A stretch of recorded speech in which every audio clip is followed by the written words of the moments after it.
Mais quel râleur, ce fils aîné!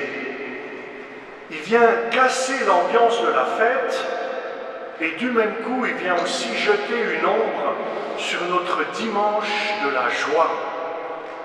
Son petit frère, qu'il n'a pas vu depuis longtemps, revient et lui, il boude. Pourtant, il ne lui manque rien à cet homme.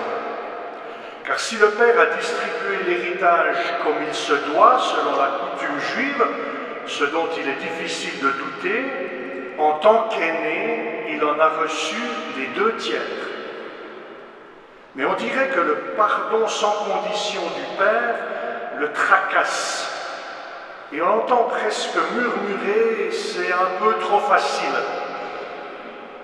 Alors au lieu de se réjouir, il s'inscrit dans la lignée des scribes et des pharisiens et dans toute la lignée des pas contents de la Bible.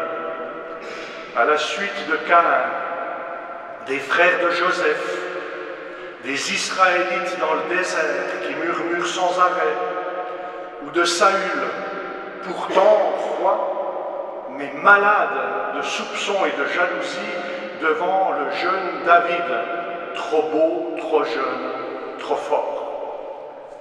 Dans la Bible, souvent, la fraternité ne va pas de soi, et beaucoup de complicité naturelle, souhaitable, dégénère en rivalité malsaine. Au lieu de faire ensemble, ils font contre. Ce fils aîné a tout, mais il lui manque quelque chose d'important en prélude de la foi. Il lui manque le don de la reconnaissance et de la gratitude. C'est ce don-là qui permet de vivre avec. Ou pour employer un mot très actuel, c'est ce don-là qui permet la synodalité.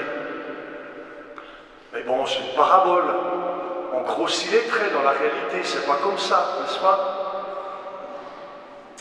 Il aurait dû dire, comme on dirait, super, mon frère revient, il va pouvoir me raconter ce qu'il a vu, échanger avec moi. On va se dire où on en est, peut-être même qu'on pourrait travailler ensemble.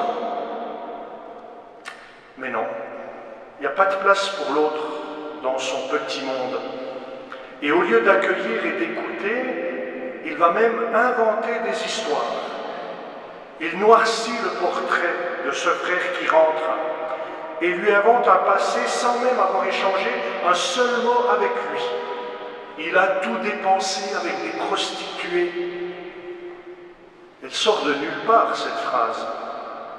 Le texte avait dit sobrement et littéralement, si je prends la version grecque, il a dispersé son patrimoine dans une vie de prodigalité. Autrement dit, il n'a rien regardé à la dépense. Point. Et ce n'est pas la même chose. Tous les temps de crise se nourrissent de ce genre de propos sans fondement, déformés, ou même certains les produisent pour justifier leur position et leur mal-être. Et toutes les guerres du monde commencent toujours par des demi-vérités et des récits arrangés.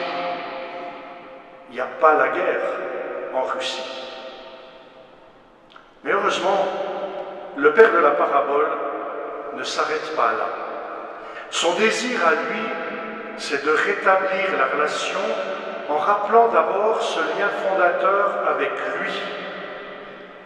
Mon fils, tout ce qui est à moi est à toi. Et en rappelant ensuite son lien avec l'autre. Celui qui rentre n'est pas seulement mon fils, comme tu le dis, il est aussi ton frère. Et il est vivant. Il est prêt à tout, ce père de la parabole. D'ailleurs, au moment du partage, là où la traduction dit qu'il distribue ses biens, le texte grec dit en même temps qu'il distribue sa vie. On ne peut pas choisir entre les deux, c'est le même mot.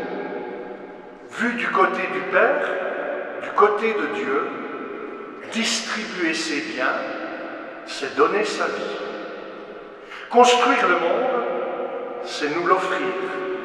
Il n'y a aucune retenue dans son partage. Le Fils demande et il donne.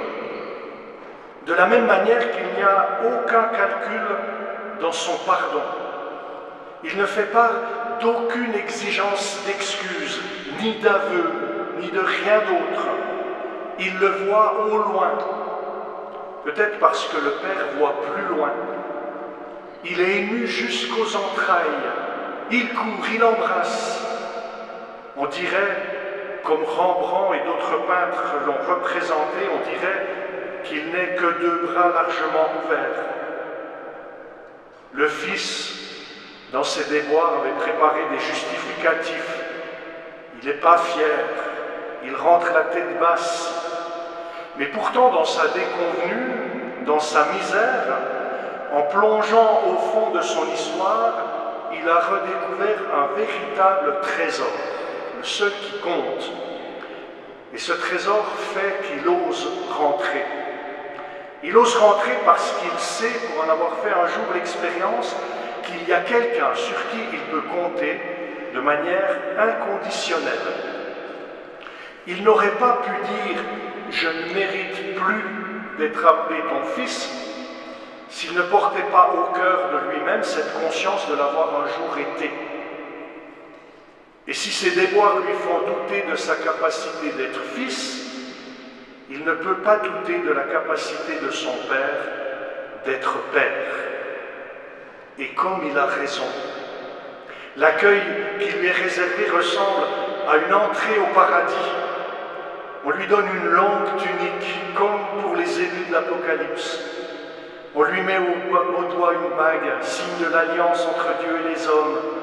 On lui met des sandales aux pieds, comme au jour de la délivrance du peuple d'Israël. Le prodigue qui donne sa vie. Voilà ce qui est proposé. Ce prodigue est le Père. Le veau gras est prêt pour que la fête dure encore.